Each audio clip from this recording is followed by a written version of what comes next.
me see that book again.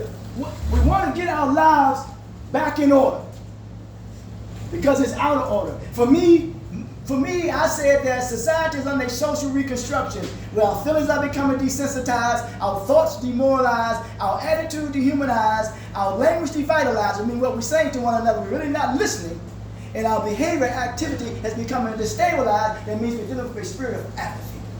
That's me. And I say we're dealing with SDLD, a social disorder learning disability. Because we solely rely on aesthetics, which means something on the outside, and not knowing that which we need is right here on what? On the inside. So we want to restore our lives and get back in order, and we want to take the next step, and we want to move forward, and we don't want to look backwards. So the way to move forward, one, I'll always say, we got to first learn to forgive who? Ourselves. And when we forgive ourselves, we release the negativity. First, that's number one. And number two, you accept the unacceptable. Number three, you learn the lesson. And then four, you move forward. And finally, you have what? Self-compassion for yourself. In the religious sense, talking about fellowship and our interpersonal skills and interacting with one another, the mark of fellowship is love. For me, love is the manner and way in which we communicate as a family our humanity. For me, love is the manner and way in which we communicate as a family our humanity. There is order, there is duty, there is responsibility, and there is accountability. And that which we cannot run from. Overcoming fear, false pride, living by guided principles to rebuild the spirit, relationships, turning disorder in our lives into what? Order. What does it say? Read it to me. Where we at? What does it say, Charles?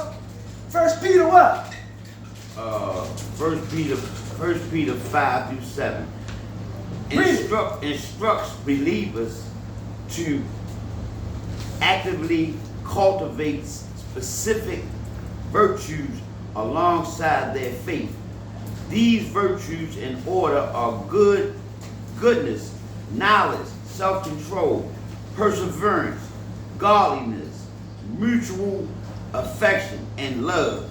By dignifying, pursuing these qualities, believers can ensue they are faithful and effective in their knowledge of the Lord Jesus Christ. Now, look at this here now. This is powerful there. I'm not telling any religion, I don't know any religion, but it says add to your faith, man. These are stages of faith.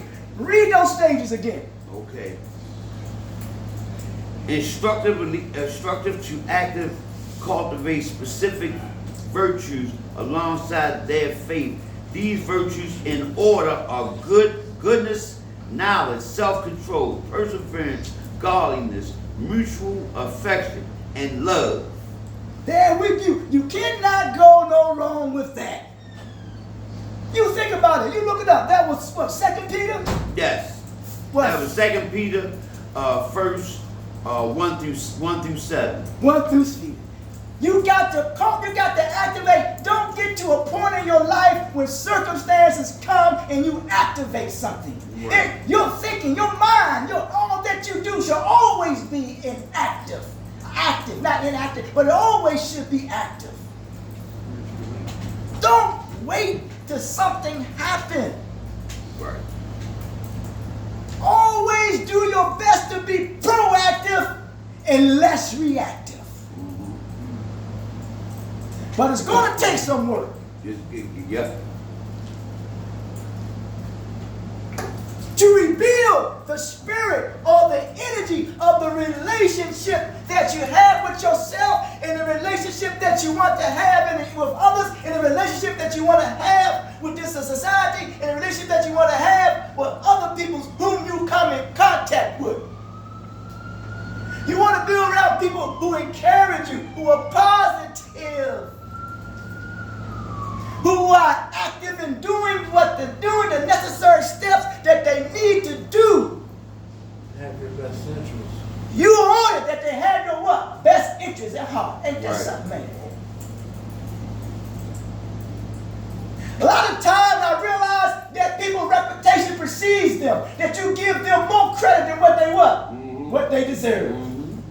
And you falling behind them, fool. Fool. Hate to say that. Their reputation precedes them. And then they make you feel as though that you start to doubt who? Yourself. So, You doubting yourself. You got the use of your limbs, your faculty, you got all that. Why would you doubt yourself? Come out from that thinking. Come out from that darkness.